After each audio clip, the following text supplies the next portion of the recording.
नमस्कार विद्यार्थी मित्र सर्वांसाठी गुड इव्हिनिंग।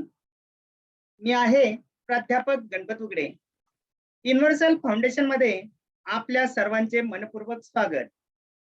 चला तर मित्रो, तुम्हाला मी यापूर्वी सूचना दिलेली आहे। इथून पुढे गुरुवार, शुक्रवार, शनिवार, रविवार आणि सोमवार या 5 दिवस सलग लेक्चर होतील, त्यामुळे तुम्ही वेळेत हजर राहायचं आहे। ठीक आहे, चला तर मित्रो, आपण आपल्या विषयाला सुरुवात करूया। पाठीमागच्या वेळेस आपण या ठिकाणी मराठीतील जे काही व्यंजन संधी प्रकार आहे त्या संधी प्रकाराच्या संदर्भात आपण अभ्यास करत होतो। संधी प्रकाराच्या संदर्भात विचार करत असताना मी तुम्हाला सांगितलं होतं की संधी या शब्दाचा अर्थ जोडणे किंवा सांधणे। संधी या शब्दाचा अर्थ जोडणे किंवा सांधणे। काय जोडायचं आणि काय सांधायचं तर संधियुक्त शब्दाचा विग्रह केल्यानंतर, संधियुक्त शब्दाचा विग्रह केल्यानंतर परस्पर जवळ एकत्रित येणाऱ्या दोन वर्णांना एकत्र जोडायचं किंवा सांधायचं, यालाच संधी असे म्हणतात। परस्पर जवळ एकत्रित येणारे दोन वर्ण स्वर आहेत, व्यंजन आहे की विसर्ग आहे, यानुसार संधीचे मुख्य 3 प्रकार पडतात। मग संधीच्या 3 प्रकारांचा विचार करत असताना पाठीमागे आपण पाहिलं होतं की ज्या संधी प्रकारात संधियुक्त शब्दाचा विग्रह केल्यानंतर परस्पर जवळ एकत्रित येणारे दोन्हीही वर्ण जर स्वर असतील, स्वर अधिक स्वर बरोबर स्वर संधी, त्या प्रकाराला स्वर संधी असे म्हणतात। स्वर संधीच्या संदर्भात विचार करत असताना स्वर संधीचे 4 नियम पाहिले होते आपण। एक, दीर्घादेश संधी, दुसरं गुणादेश संधी, तिसरं वृद्धादेश संधी, चौथं पाहिलं होतं आपण यनादेश संधी। जर सजातीय स्वर असेल तर त्याला म्हटलं जातं दीर्घादेश संधी। जर विजातीय स्वर एकत्र आले त्याला म्हटलं जातं गुणादेश संधी। जर संयुक्त स्वर तयार होत असेल वृद्धादेश संधी। आणि त्याच्यानंतर य र ल व, ईच्या जागी ये येतो, उच्या जागी व येतो, लच्या जागी लू येतो, त्या ठिकाणी जो काही प्रकार आपण अभ्यासला त्याला म्हटलं जातं यनादेश संधी। त्यानंतर आपण पाहिलं होतं प्रथम, त्याच्यानंतर दुसरा विचार केला होता व्यंजन संधी। व्यंजन संधीचा विचार करत असताना मित्र मी तुम्हाला सांगितलं होतं की ज्या संधी प्रकारामध्ये संधियुक्त शब्दाचा विग्रह केल्यानंतर, ज्या संधी प्रकारात संधियुक्त शब्दाचा विग्रह केल्यानंतर परस्पर जवळ एकत्रित येणाऱ्या दोन वर्णांपैकी पहिला वर्ण हा व्यंजनच असतो। पहिला वर्ण हा व्यंजनच असतो आणि दुसरा जो काही वर्ण आहे तो एकतर स्वर असेल अथवा तो काय असेल, व्यंजन असेल। ती जी काही संधी आहे त्या संधीला व्यंजन संधी असे म्हणतात। म्हणजेच परस्पर जवळ एकत्रित येणाऱ्या दोन्ही वर्णापैकी पहिला वर्ण हा व्यंजनच असतो आणि दुसरा वर्ण एकतर स्वर असेल अथवा व्यंजन असेल, ती जी संधी आहे त्या संधीला व्यंजन संधी असे म्हणतात।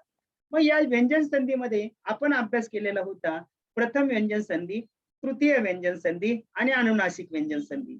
प्रथम व्यंजन संधी म्हणजे स्पर्श व्यंजनांपैकी अनुनासिक सोडता पहिल्या शब्दाच्या पुढे जर कठोर वर्ण येत असेल तर संधियुक्त शब्द होताना पहिल्या व्यंजनाच्या जागी क, च, ट, त, प हे वर्ण येऊन जी संधी होते त्या संधीला प्रथम व्यंजन संधी असे म्हणतात। त्यानंतर आपण पाहिलं होतं की व्यंजन संधीमध्ये संधियुक्त शब्दाचा विग्रह केल्यानंतर पहिल्या शब्दाच्या शेवटी कठोर व्यंजन असते आणि दुसऱ्या शब्दाच्या सुरुवातीला मृदू व्यंजन असतं। परस्पर जवळ एकत्रित आल्यानंतर त्या ठिकाणी कठोर व्यंजनाच्या जागी त्याच्याच रांगेतील तिसऱ्या नंबरचं ग, ज, ड, द, ब, ग, ज, ड, द, ब ही अक्षरे येऊन जी संधी होते त्या संधी प्रकाराला तृतीय व्यंजन संधी असे म्हणतात। आणि त्यानंतर आपण शेवटी अभ्यासलेलं होतं की काय, की डबल अनुनासिक येऊन संधी होते। जसं वाङ्मय, त्याच्यानंतर जगन्नाथ म्हणजे काय, संधियुक्त शब्दाचा विग्रह केल्यानंतर पहिल्या शब्दाच्या शेवटी कठोर व्यंजन येतं, दुसऱ्या शब्दाच्या सुरुवातीला अनुनासिक येतं, संधियुक्त शब्द होताना डबल अनुनासिक येऊन संधी होते। म्हणजे या ठिकाणी वाङ्मयाचा ड, त्याच्यानंतर चंचलचा न, त्याच्या न रे बाणेचा, न रे नळाचा आणि म रे मकेचा. अशा पद्धतीने क च ट त प प्रथम व्यंजन संधी, ग ज ड द ब तृतीय व्यंजन संधी आणि डबल अनुनासिक येत असेल तर अनुनासिक व्यंजन संधी. इथपर्यंतचा भाग पाठीमागच्या तासाला आपण अभ्यासलेला होता. त्यानंतर आता आपण राहिलेल्या भागाचा अभ्यास करणार आहोत. ज्यांचा पहिला भाग झालेला नसेल, व्हिडिओ तुमच्याकडे सेव्ह वगैरे आहेत, त्याच्यातून तुम्ही पाहू शकता. त्याच्या पलीकडे जर तुम्हाला काही शंका असेल तर कधीही केव्हाही तुम्ही मला विचारू शकता. आता मित्र हो, ही जी काही व्यंजन संधी आहे, या व्यंजन संधीचा विचार करत असताना व्यंजन संधीमध्ये तचे नियम आहेत. त हे जे काही व्यंजन आहे, तचे त या व्यंजनाचे काही नियम वगैरे आहेत. या नियमांचा जर विचार वगैरे केला तर तुम्हाला लक्षात घ्यायचंय, त या व्यंजनापुढे काय सांगितलं नीट पहा. त या व्यंजनापुढे च छ आल्यास त बद्दल च होतो. त या व्यंजनापुढे च छ आल्यास त बद्दल च होतो. जसं इथे एक उदाहरण घेतलं, उदाहरण असं आहे, उदाहरण असं घेतलंय, पाहून घ्या. काय, त या व्यंजनापुढे च छ आल्यास त बद्दल च होतो. मी जर इथं म्हटलं की इथं एक उदाहरण घेतलं, सत अधिक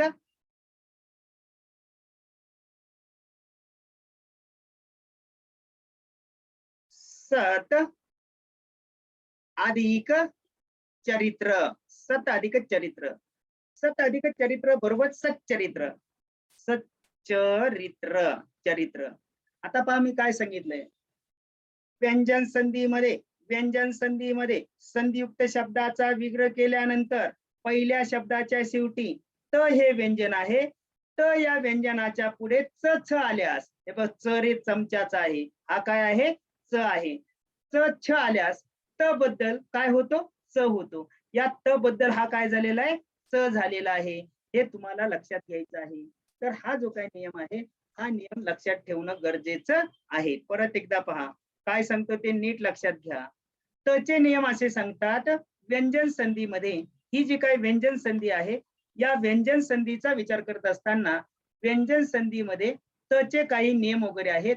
त या व्यंजनापुढे च छ आल्यास, जसं सत अधिक चरित्र बरोबर काय होईल, सच्चरित्र, सच्चरित्र असा शब्द वगैरे आहे.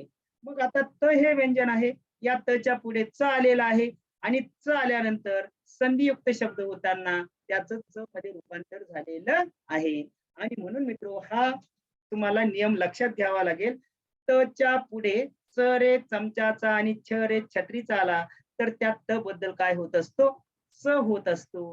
हे तुम्हाला लक्षात घेणं गरजेचं आहे. ओके. आणि मराठी भाषेमध्ये ठराविकच उदाहरण आहे. आता सच्चरित्र हा जो काही शब्द आहे, हा शब्द तुम्हाला लक्षात ठेवणं गरजेचं आहे. त्यानंतर दुसरा जो काही नियम आहे तच्या संदर्भातला दुसरा नियम असं सांगतो, त या व्यंजनापुढे जर ज रे जहाजाचा आणि झ रे झबल्याचा जर आला तर त्याचं काय रूपांतर होतं, ज मध्ये रूपांतर होतं. कसं ते उदाहरण आपण पाहूया. उदाहरण असं आहे, सत अधिक जन बरोबर काय होईल, सज्जन. सत अधिक जन बरोबर सज्जन. नियम काय सांगतो, नियम असा सांगतो, नियम काय सांगतो पहा. त या व्यंजना पुढे ज झ आल्यास, हे बघा ज आल्यास त बद्दल संधियुक्त शब्द होताना काय होतो, ज होतो. हे पहा, सत अधिक जन बरोबर शब्द काय झाला, सज्जन. म्हणजे हे तुम्हाला लक्षात ठेवायचं आहे. मगाशी जसा च होत होता तर आता काय होतो, ज होतो. त या व्यंजना पुढे ज ज आल्यास त बद्दल ज होतो. हे तुम्हाला लक्षात आहे. ज्या वेळेस तुम्हाला निवांत किंवा फावला वेळ वगैरे भेटेल त्यावेळेस तुम्हाला या गोष्टी लक्षात ठेवणं गरजेचं आहे. ओके.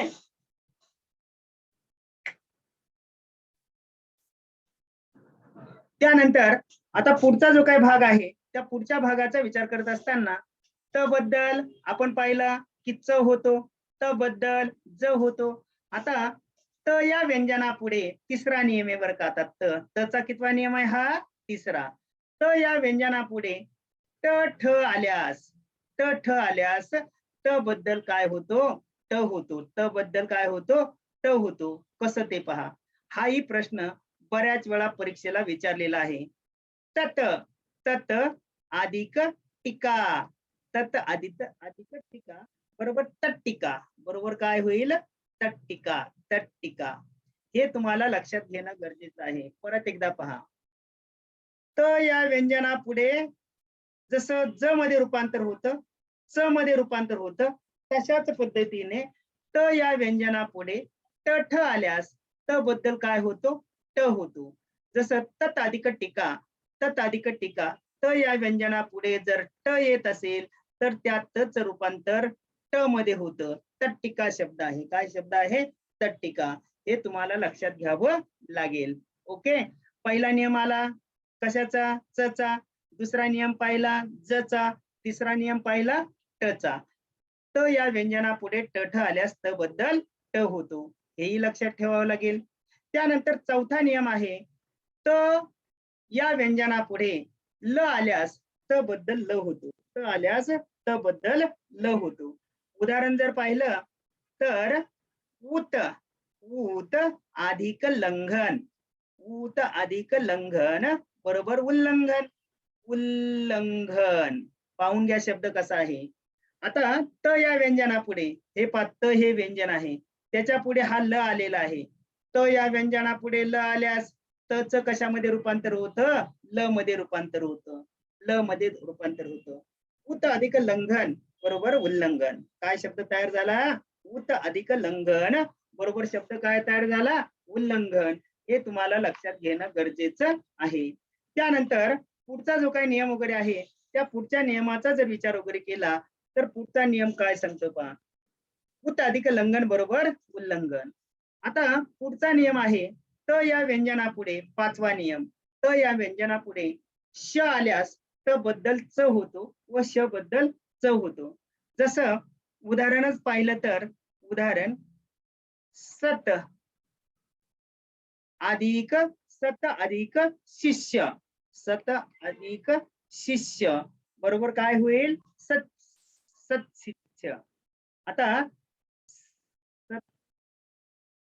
शिष्य, सत्शिष्य असा शब्द येतो तयार होईल. म्हणजे त या व्यंजनापुढे, हे त व्यंजन आहे, त्याच्या पुढे हा श रे शामृगाचा आला. शामृगाचा आल्यानंतर त बद्दल च होतो. हे बघा त रे तलवारीचा आहे, त बद्दल काय झाला, च होतो. व श रे शामृगाबद्दल छ होतो. हेही तुम्हाला लक्षात ठेवावं लागेल. सदिच्छा, सत अधिक इच्छा बरोबर सदिच्छा, सदिच्छा. आलं लक्षात. म्हणून हे जे काही त्याचे 5 नियम आहे, हे 5 नियम लक्षात ठेवणं गरजेचं आहे. परत एकदा नीट बारकाईने तुम्ही लक्षात घेणं गरजेचं आहे. परत एकदा पहा. व्यंजन संधी. प्रथम व्यंजन संधी संधियुक्त शब्दामध्ये क च ट त प. दुसरं आपण पाहिलंय तृतीय व्यंजन संधी क ज ड द ब. तिसरं आपण पाहिलंय तृतीय व्यंजन संधी डबल अनुनासिक येतं, जसं जगन्नाथ, सन्मती, षण्मास, त्याच्यानंतर वाङ्मय, अशा पद्धतीने ते डबल अनुनासिक. त्यानंतर त्याचे 5 नियम पाहिले. 5 नियमामध्ये पहिला नियम आपल्याला सांगतो, काय नियम सांगतो, त या व्यंजनापुढे च च आल्यास त बद्दल च होतो. दुसरा नियम, त या व्यंजनापुढे ज ज आल्यास त बद्दल ज होतो. तिसरा नियम, त या व्यंजनापुढे ट ठ आल्यास त बद्दल ट होतो. चौथा नियम, त या व्यंजनापुढे ल आल्यास त बद्दल ल होतं. उत अधिक लंघन बरोबर उल्लंघन. पाचवा नियम, त या व्यंजनापुढे श आल्यास त बद्दल च होतो, च होतो व श बद्दल छ होतो. अशा पद्धतीने मित्र हो, ही जी काही व्यंजन संधी आहे त्या व्यंजन संधीच्या संदर्भात आपल्याला अभ्यास करता येतो. ओके. आता या ठिकाणी पहिला प्रकार आपण पाहिला. पहिला प्रकार पाहिलाय सोर संधी. सोर संधीचे त्या ठिकाणी 4 नियम वगैरे आपण अभ्यासले. त्यानंतर पाहिलं व्यंजन संधी. व्यंजन संधीचे 3 नियम अधिक त्याचे 5 नियम आपण अभ्यासले. त्यानंतर आता तिसरा जो काही प्रकार आहे, या तिसऱ्या प्रकाराला म्हटलं जातं विसर्ग संधी. काय आहे, विसर्ग संधी. आता विसर्ग संधी म्हणजे काय हे मी थोडक्यात तुम्हाला समजून सांगणार आहे. मी शब्द वापरला, शब्द असा वापरला दुर्जन. पहा बरं का शब्द काय वापरला, दुर्जन. दुर्जन शब्द वापरल्यानंतर या संधियुक्त शब्दाचा विग्रह केला. तू अधिक जन बरोबर दुर्जन. बरोबर शब्द काय झाला, दुर्जन. पहिल्या शब्दाच्या शेवटी विसर्ग आहे आणि दुसऱ्या शब्दाच्या सुरुवातीला व्यंजन आहे. दुसरा शब्द वगैरे घेतला. दुसरा मी म्हटलं निरंतर. निरंतर. आता निरंतर म्हटल्यानंतर नि विसर्ग अधिक अंतर बरोबर निरंतर. पहिल्या शब्दाच्या शेवटी विसर्ग आहे आणि दुसऱ्या शब्दाच्या सुरुवातीला सोर आहे. नीट लक्षात घ्या काय सांगतोय परत पहा. मी इथं काही उदाहरणं वगैरे घेतोय. उदाहरणं अशी आहे, उदाहरणं अशी घेतली. दुर्जन, नीट पाहून घ्या. दुर्जन. मी विग्रह केला दु अधिक जन बरोबर दुर्जन. पहिल्या शब्दाच्या शेवटी विसर्ग आहे, दुसऱ्या शब्दाच्या सुरुवातीला व्यंजन आहे. दुसरा शब्द घेतला निरंतर. याची जर फोड केली तर नि विसर्ग अधिक अंतर बरोबर काय म्हटलं जातं, निरंतर. पहिल्या शब्दाच्या शेवटी विसर्ग आहे, दुसऱ्या शब्दाच्या सुरुवातीला सोर आहे.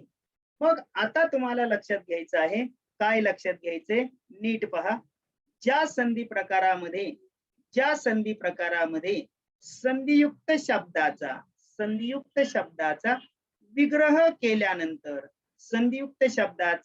विग्रह केल्यानंतर परस्पर जवळ एकत्रित येणाऱ्या दोन वर्णांपैकी पहिला वर्ण हा विसर्गच असतो आणि दुसरा वर्ण हा एकतर सोर असेल, हे सोर आहे, आणि नाही तर तो व्यंजन असेल. ती जी संधी आहे त्या संधी प्रकाराला विसर्ग संधी असे म्हणतात. परत एकदा पहा. ज्या संधी प्रकारात संधियुक्त शब्दाचा विग्रह केल्यानंतर परस्पर जवळ एकत्रित येणाऱ्या दोन वर्णांपैकी पहिला वर्ण हा विसर्गच असतो आणि दुसरा वर्ण हा सोर किंवा व्यंजन असतो, त्या संधी प्रकाराला विसर्ग संधी असे म्हणतात. म्हणजेच विसर्ग, लक्षात घ्या, विसर्ग अधिक सोर किंवा व्यंजन बरोबर काय झालं, विसर्ग संधी. विसर्ग अधिक सोर किंवा व्यंजन बरोबर विसर्ग संधी. हे तुम्हाला लक्षात ठेवणं गरजेचं आहे. जसं मी तुम्हाला सांगितलं सोर अधिक सोर बरोबर सोर संधी, व्यंजन अधिक सोर किंवा व्यंजन बरोबर व्यंजन संधी, तशा पद्धतीने तिसरा प्रकार सांगितला विसर्ग अधिक सोर किंवा व्यंजन बरोबर विसर्ग संधी. आलं लक्षात? आणि मग आता ही जी काही विसर्ग संधी आहे, या विसर्ग संधीचे काही नियम आपल्याला पाहणं गरजेचं आहे. आता या नियमाच्या संदर्भात विचार करत असताना मित्रहो, एक गोष्ट लक्षात घ्या. विसर्ग हा सोर नसून तो स्वरादी आहे. विसर्ग हा सोर नसून तो कोण आहे, स्वरादी आहे.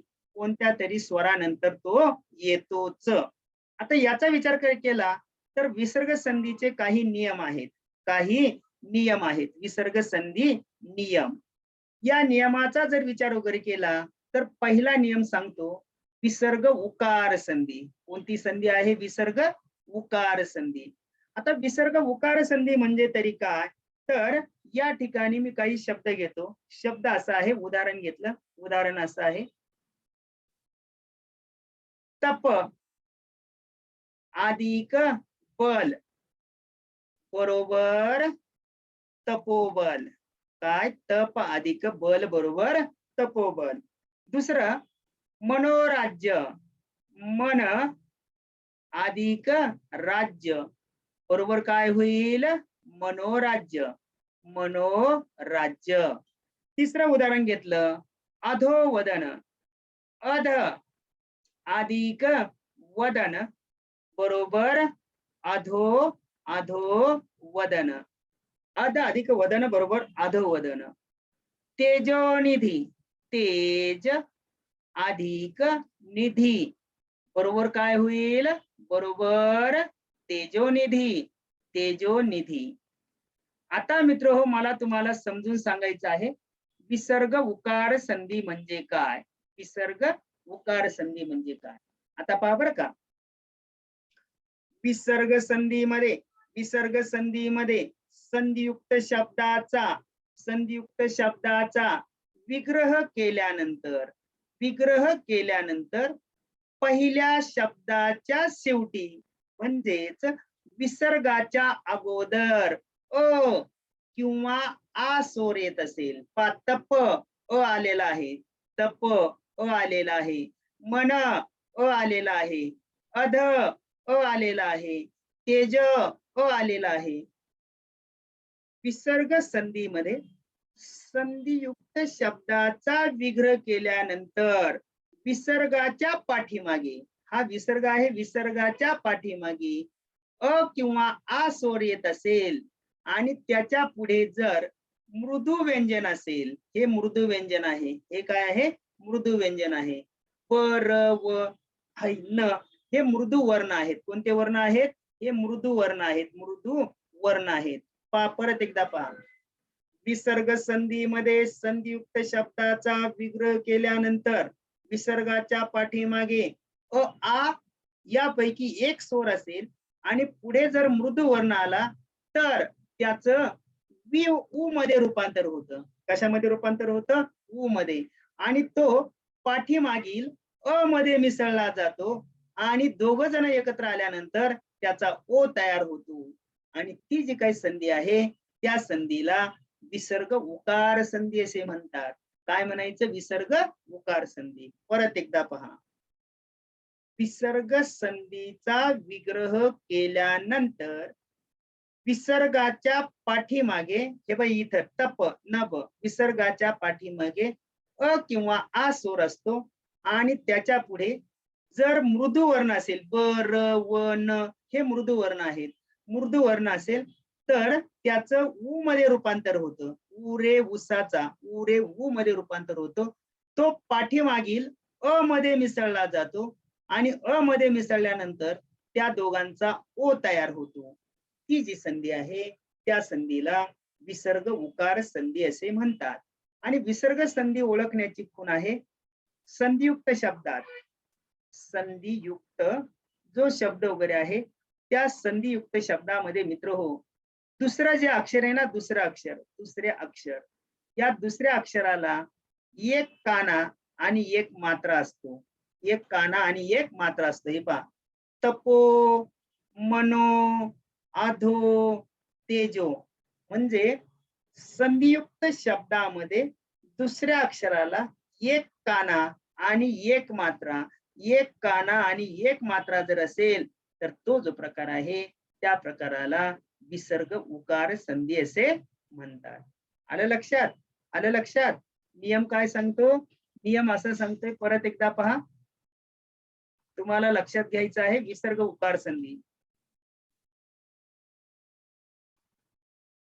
संधियुक्त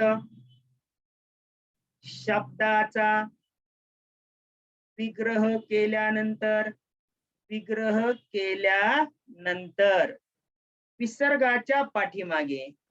विसर्गाच्या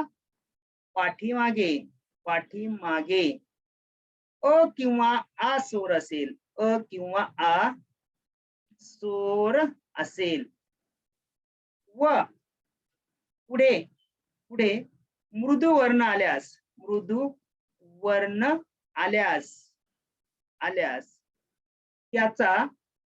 त्याचा उ होतो, व तो मागील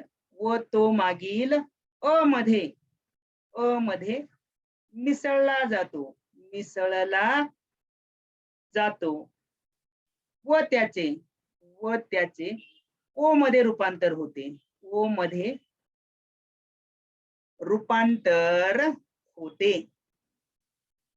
ती जी संधी आहे त्या संधीला विसर्ग उकार संधी असे म्हणतात. नीट पाहून घ्या, नीट पहा काय सांगितलं की विसर्ग संधीचा विचार करत असताना विसर्ग संधीमध्ये विसर्गाच्या पाठीमागे जसं मी मागाशी तुम्हाला सांगितलं की मनोराज्य, मनोराज्य हा संधियुक्त शब्द आहे. याची फोड केली मन अधिक राज्य, बरोबर काय झालं? मनोराज्य. विसर्गाच्या पाठीमागे इथं काय आहे? विसर्गाच्या पाठीमागे अ आहे. पुढे काय झालं? पुढे र हे मृदू वर्ण झाला. कोणता वर्ण झाला? मृदू वर्ण झाला. तर याचं कशामध्ये रूपांतर होईल? उ मध्ये. तो कशामध्ये मिसळला जातो? पाठीमागील अ मध्ये. दोघ जण एकत्र आले, ओ तयार झाला. वर्ण विचार शिकवताना मी तुम्हाला शिकवलेला आहे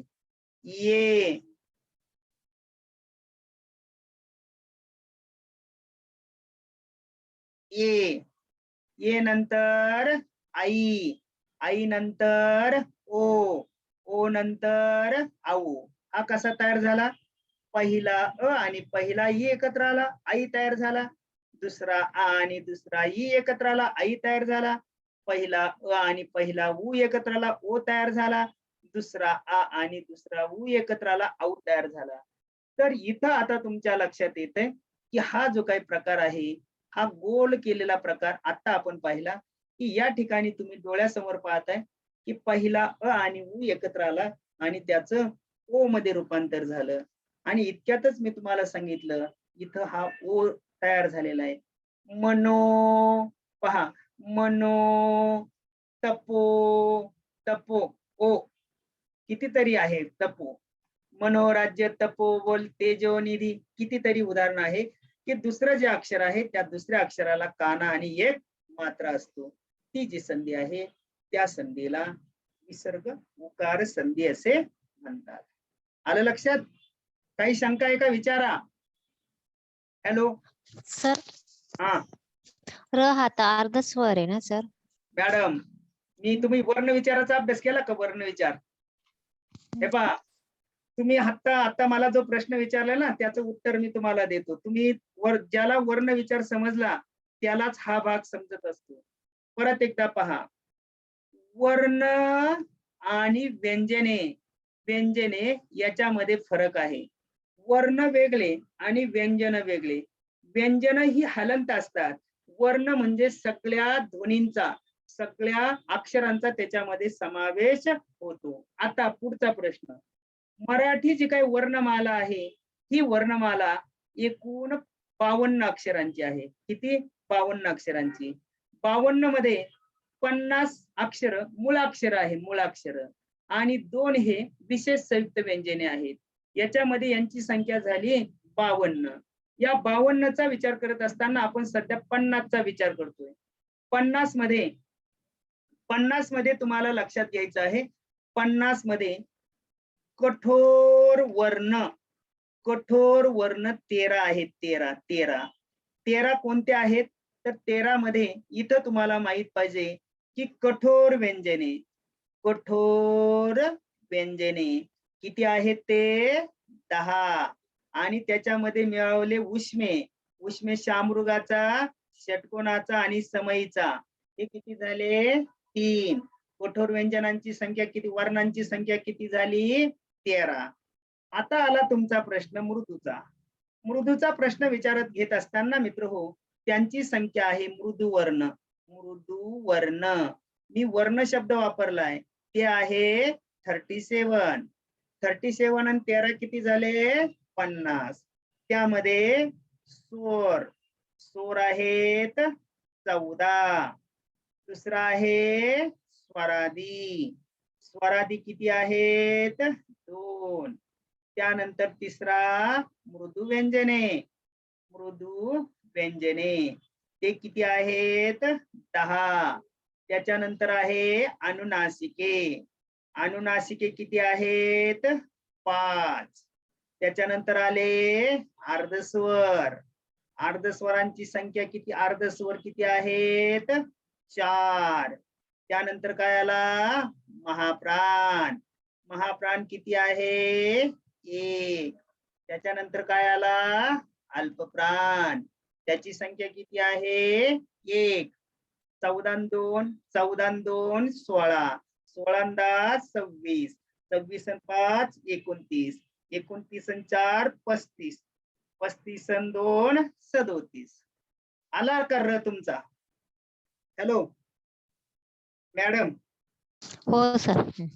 हा, मग आता इथून पुढे वर्णामध्ये आणि व्यंजनामध्ये फरक आहे ना.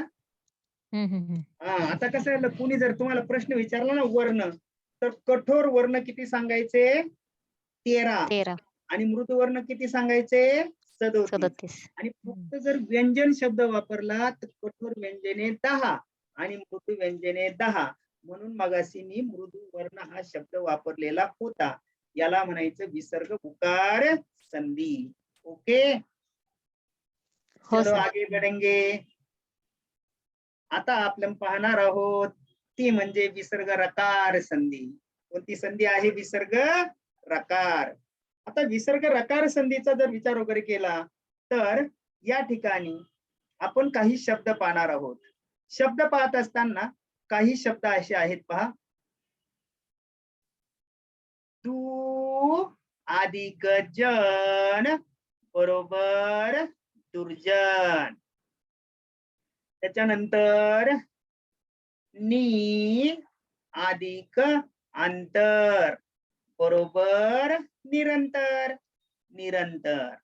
त्यानंतर दुसरं दुर्बल. तू अधिक बल बरोबर दुर्बल. आयु. आयु अधिक वेद बरोबर आयुर्वेद. वही अधिक अंग बरोबर बहिरंग. कितीही उदाहरणं घेता येतील. आता पहा, नियम 2. विसर्ग काय पाहतो आपण? उकार पाहिले. आता आपण पाहतो विसर्ग रकार संधी. र रे रवीचा रकार संधी. विसर्ग रकार संधीचा नियम असा सांगतो, विसर्ग संधीमध्ये विसर्गाच्या पाठीमागे अ आ शिवाय जर दुसरा स्वर येत असेल,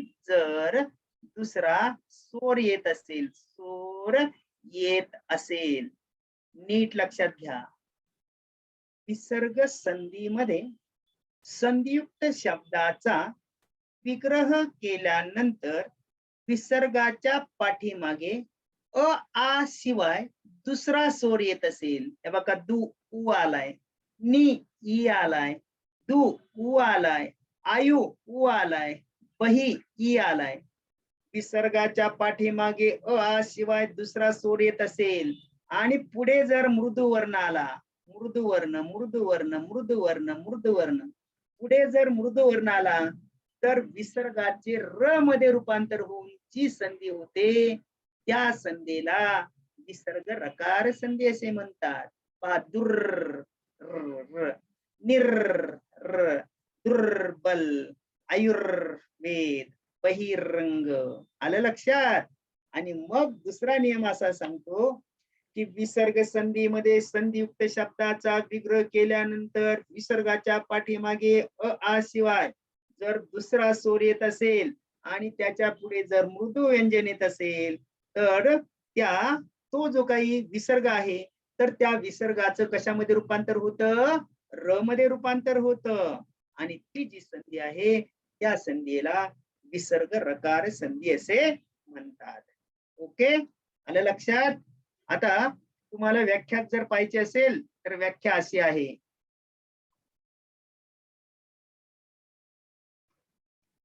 विसर्ग संधीमध्ये नीट लक्षात घ्या.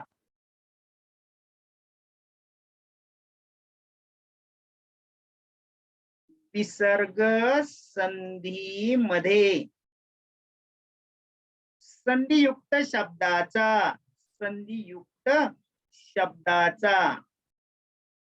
विग्रह केल्यानंतर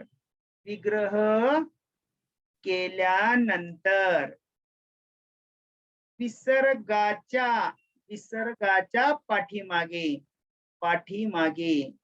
आ शिवाय आ या स्वराशिवाय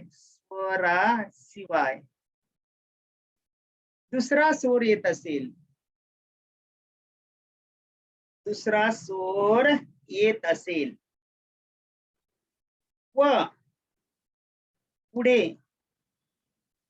मृदू मृदू वर्ण असेल तर विसर्गाचे र मध्ये रूपांतर होऊन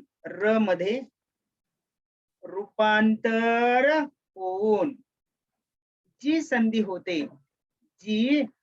होते त्या संधी प्रकाराला विसर्ग रकार संधी असे म्हणतात. आलं लक्षात? काय सांगितलं?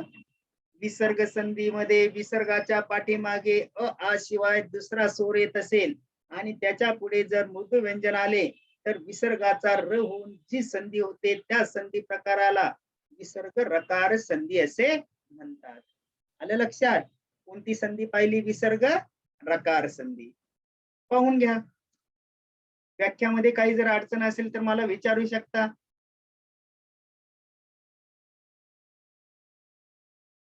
हे पहा, विसर्गाच्या संधीचा विग्रह केल्यानंतर विसर्गाच्या पाठीमागे आ शिवाय दुसरा स्वर येतो, म्हणजे उ येतो किंवा ई येतो आणि त्याच्या पुढे काय होतं? मृदू वर्ण असेल तर विसर्गाचे कशामध्ये रूपांतर होतं? र मध्ये रूपांतर होऊन जी संधी होते त्या संधी प्रकाराला विसर्ग रकार संधी असे म्हणतात.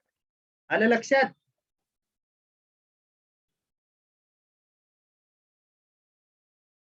आता नियम आहे तिसरा, विसर्ग सकार संधी.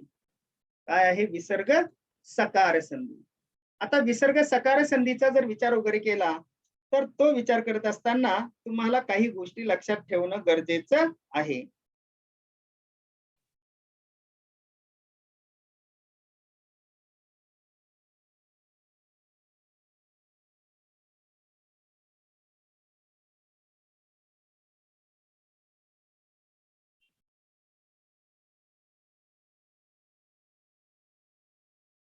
पहा, विसर्ग सकार संधीचं मी उदाहरण सांगतो की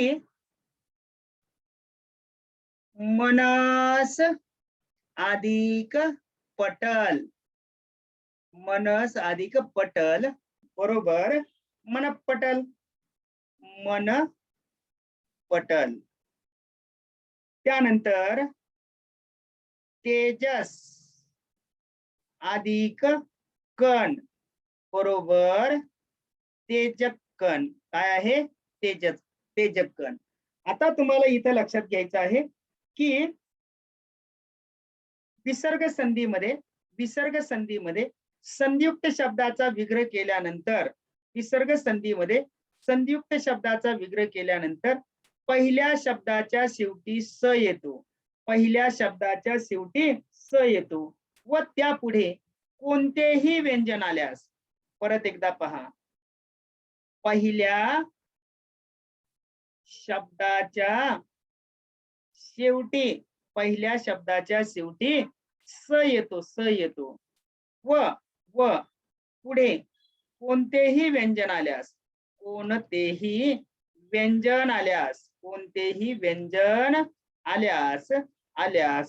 काय होतं? आल्यास स चा विसर्ग होतो. कशाचा विसर्ग होतो? स चा विसर्ग होतो. ती जी संधी आहे त्या संधीला विसर्ग सकार संधी असे म्हणतात. परत एकदा पहा, विसर्ग संधीमध्ये संधियुक्त शब्दाचा विग्रह केल्यानंतर पहिल्या शब्दाच्या शेवटी स येतो व पुढे कोणतेही व्यंजन आल्यास, प हे व्यंजन आहे, क हे व्यंजन आहे, तर कोणतेही व्यंजन आल्यास स चा विसर्ग होऊन हे पहा, स चा विसर्ग होऊन जी संधी होते त्या संधी प्रकाराला विसर्ग सकार संधी असे म्हणतात. आलं लक्षात? काय लक्षात आलं? पहिलं काय पाहिलं? विसर्ग उकार संधी. उकार का मतलब क्या होता है? अ आणि उ एकत्र आला, दोघं ओ तयार झाले दुसऱ्या अक्षराला काना एक मात्र असतो, विसर्ग उकार संधी. विसर्गाचं र मध्ये रूपांतर होतं, विसर्ग रकार संधी. आणि स चा विसर्ग तयार होतो, याला म्हणायचं विसर्ग सकार संधी. नीट लक्षात ठेवा. पहिल्या शब्दाचा शेवटचा वर्ण स आहे, पुढे कोणतंही व्यंजन आल्यास स चा विसर्ग होतो, त्याला म्हटलं जातं विसर्ग सकार संधी. आलं का लक्षात? पुढे आहे हो सर. विसर्ग शकार संधी. काय आहे? विसर्ग शकार संधी. शकार शरे षटकोनाचा आहे, विसर्ग शकार संधि. आता शकार का मतलब क्या होता है, ये देखो, नी अधिक कारण बरोबर निष्कारण. नी अधिक कारण बरोबर निष्कारण. नी अधिक पाप बरोबर निष्पाप. काय होईल? निष्पाप. दु अधिक परिणाम बरोबर दुष्परिणाम. दुष्परिणाम. दु अधिक कृत्य अधिक कृत्य बरोबर काय झालं? दुष्कृत्य. दुष्कृत्य. आता तुम्हाला लक्षात घ्यायचं आहे, आता काय लक्षात घ्यायचं आहे? विसर्ग संधीमध्ये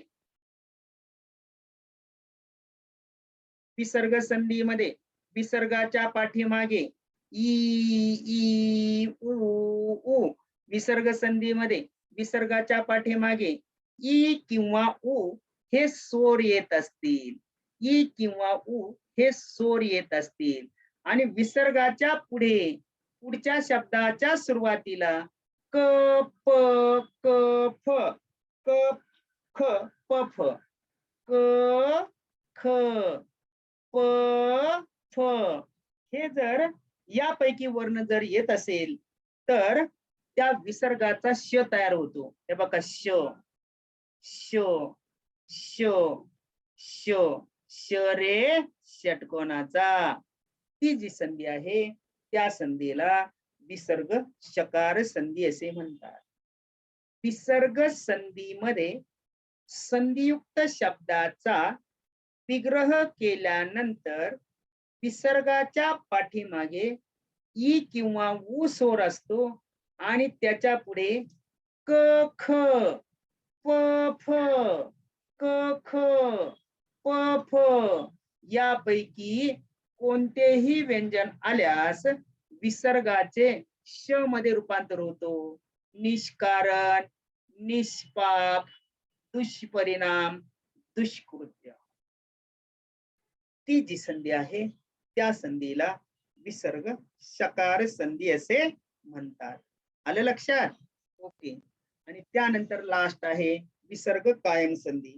आता विसर्ग कायम संधीचा जर विचार वगैरे केला तर या विसर्ग कायम संधीचा विचार करत असताना मित्र हो, इथं तुम्हाला काही गोष्टी लक्षात ठेवणं गरजेचं आहे. याचा विचार करत असताना पहा,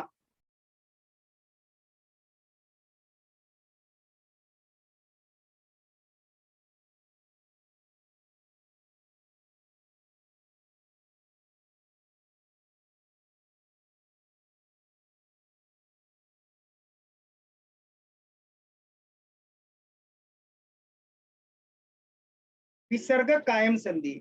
आता विसर्ग कायम संधीमध्ये दु अधिक शासन बरोबर काय होईल? दुःशासन. काय होईल? दु अधिक शासन बरोबर दुःशासन.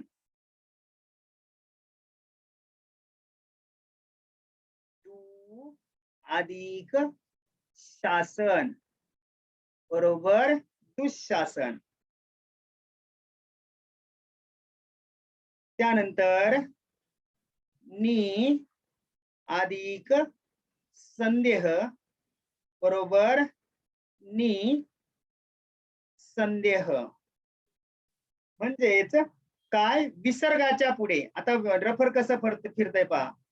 विसर्गाच्या पुढे श रे शामृगाचा आणि स रे समईचा आल्यास विकल्प कायम राहतो, विकल्पाने तो कायम राहतो.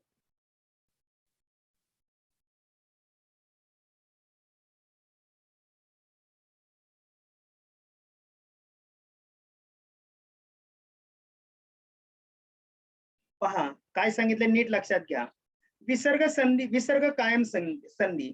विसर्गाच्या पुढे जर शस येत असेल, इथं पाहून घ्या, विसर्गाच्या पुढे जर श रे शामृगाचा स रे समईचा जर आला तर संधियुक्त शब्द होताना विसर्ग कायम राहतो. संधियुक्त शब्द होताना विसर्गाच्या पुढे जर श रे षटकोनाचा स रे समईचा आला तर विसर्ग कायम राहतो, तर विसर्ग कायम राहतो, कायम राहतो. आता कसा राहतो त्याचा जर विचार वगैरे केला तर चतुशृंगी, हे पहा, चतु अधिक शृंगी बरोबर काय होईल, चतुशृंगी. चतुशृंगी.